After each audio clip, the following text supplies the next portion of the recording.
Hey guys, today I'm going to show you how to take a modern looking photo and make it look like a photo that was taken in the 1920s. So this is a really simple trick that you can use with any photo on Photoshop. So if you haven't already subscribed to this channel, make sure you subscribe. I come out with videos like this daily. And if you like these types of videos, make sure you hit that like button. And if you have any questions, you can comment down below and I'll reply to you within 48 hours. So the first thing I did is I went into Google Images and I searched up paper texture. And I found all of these copyright-free images here. So if you want to search for just copyright-free images, just click on Tools right here and click right here under License and click on Labeled for Reuse with Modification.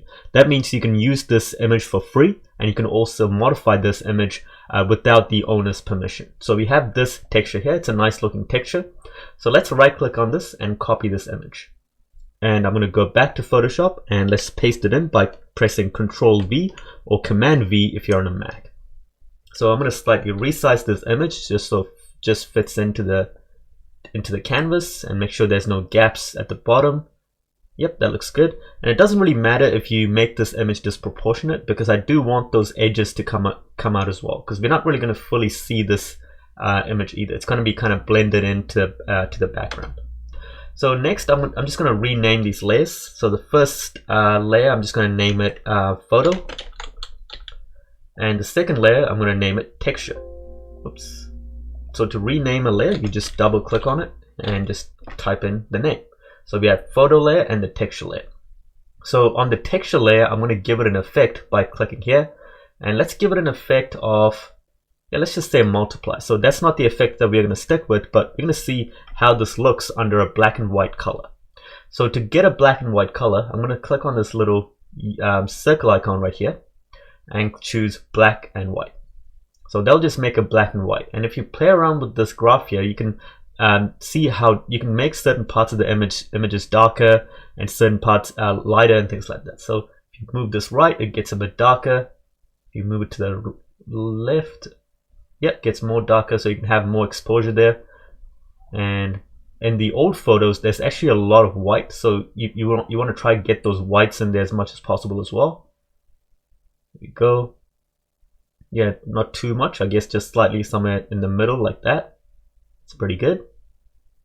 Yep, I think that looks good there. So now you can actually go back to the texture layer and play around with the effects again and see what texture looks good under this black and white color now.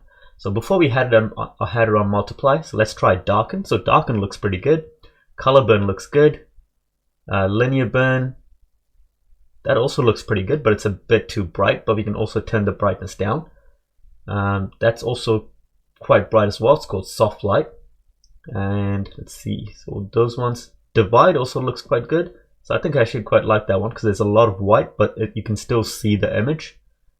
And there's hue. So I actually might stick with divide and let's play around with there we go. I think that's a nice looking effect. So it looks like a really old photo now with a lot of white in the background. So before the image looked like this, and now we brought it all the way down to this. Now you can also keep adding more and more textures to this as well. So I've got this texture here that I found as well. So I'm just going to select this and copy this and paste that over the other texture that we had before. So I'm just going to rename this to texture 2. Texture 2. And let's also resize this as well. So sometimes it actually looks good when you add in multiple textures as well. So it kind of gives it that folding effect right in the middle and all of that. So let's resize this just to the right amount. Cool, let's hit enter. Let's see what effect looks good on this. So I actually think I like divide again. So let's see what it looked like without the texture before. So it just adds a bit more grunge to it, which I actually kind of like there. And let's try maybe multiply on this.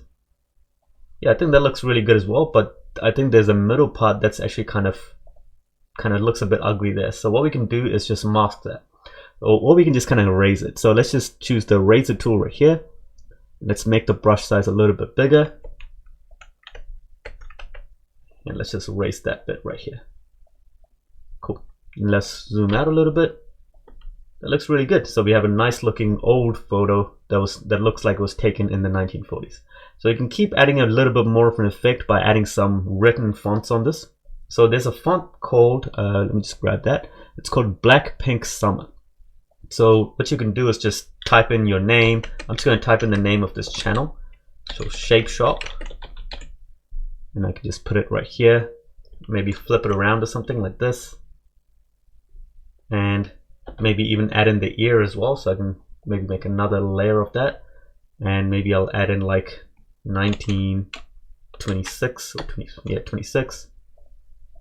And maybe make that a little bit smaller. There we go. So it kind of looks like a photo that was taken in the 1920s. So there's a nice looking effect. So that's how easy it is to create this effect. So let's play around with one more image. So I usually use this website called pixels.com. It's a great website to find a bunch of copyright free images for your projects. So you can also find paper texture images here as well. So I'm just going to type in, let's just say person, I don't know. So there's the same image that we used before. Let's try something a bit more challenging. Let's try something like this. So this doesn't look modern at all, but we can still make it look like a photo that was taken in the 1940s. So we can just still use the same effect that we used from the previous image. All you do is just copy this image, come back to this, and I'm going to click on the photo layer, and I'm going to paste it above that. So now we just need to do a little bit of tweaking. So we've got the effects from the other image, and we kind of just applied it to this image instead. So let's just make this a little bit smaller. There we go. And I might get rid of the font at the top because we can't really see it. So let's just get rid of that. And what we can do with this one is maybe we can reveal more of the whites because it's a bit too dark right now. So let's go into black and white and let's play around with this a bit more. See what is the effect that we can get. There we go. So now it's increasing the whiteness a little bit more. So still not fully increasing it. So what we can do is choose brightness and contrast right here. So just under the same menu where we find the black and white filter, just go to brightness and contrast instead. And this time I'm going to lower the brightness and also lower the contrast a little bit maybe. There we go. So now I think it's starting to look like a photo that was taken in the 1920s, maybe like an old photo, but this one's a lot more challenging because it's a very modern looking photo. So maybe let's add a little bit more of a texture as well because you can't really see the textures either. So let's see. Let's play around with the different effects that we had before.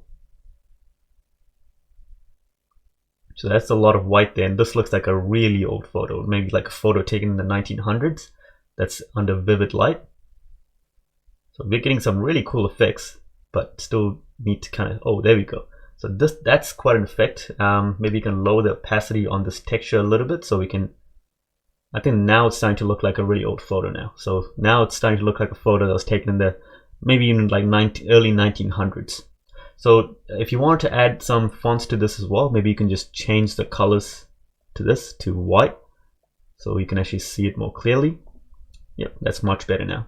And you can also change the numbers, then ear to something else. And maybe we'll give this like a, since it looks a bit older, maybe like 1901 or something. Cool. So that's how you create an old photo effect on Photoshop. It's really easy to do. So if you found this video helpful, make sure you like this video. And if you have any questions, you can comment down below. And if you have any video requests, you can also comment down below with any video requests that you have. And please subscribe to this channel because I come out videos with videos like this daily. And I'll see you in the next video.